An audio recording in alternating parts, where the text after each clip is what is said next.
প্রেক্ষাগৃহে মুক্তি পেয়েছে 5টি সিনেমা। এরই মধ্যে আজ সিনেমা হলে এসে হাজির হয়েছেন দম টিম।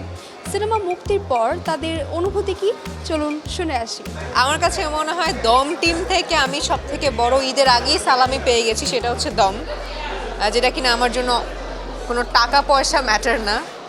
এই সিনেমাটা যে একটা ইমোশন হিসেবে জড়িয়ে গেছে, এটাই আমার কাছে অনেক বড় একটা ব্যাপার। এখন ঘরেই হবে বিয়ে বাড়ির পোলাও, যদি থাকে আকিজ এসেনশিয়াল সুগন্ধি চিনি গুঁড়া চাল। দমের কোনো অভাব নেই, আমরা চলে আসছি আপনাদের সঙ্গে দেখা করতে। আমি যতটুকু দেখেছি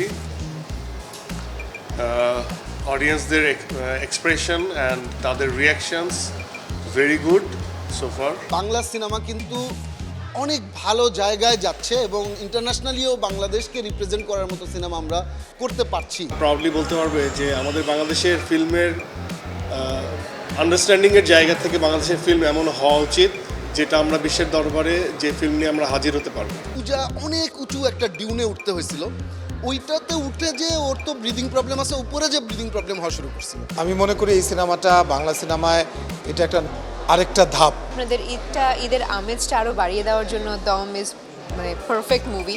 আমি মনে করি যে সবচাইতে ভালো সিনেমা এবং বারবার যেটা বলছি যে এটা নেক্সট লেভেল। তো নিছো যে বছর একটা মুভি করে, একটা মুভিতে একদম পুরা সারা বছর কাবাই দিতে পারে। দমে আসলেই দম ছিল। একজন বাংলাদেশি মুসলমানের খুব সুন্দর একটা গল্প। আমার কাছে মনে হয় যে বাংলাদেশের যে ফিল্ম ইন্ডাস্ট্রিটা মানে চেঞ্জ হচ্ছে, এটা বোঝা যাচ্ছে। বাংলাদেশে এত সুন্দর ভিজুয়ালের মুভি আমি এক্সপেক্ট করি।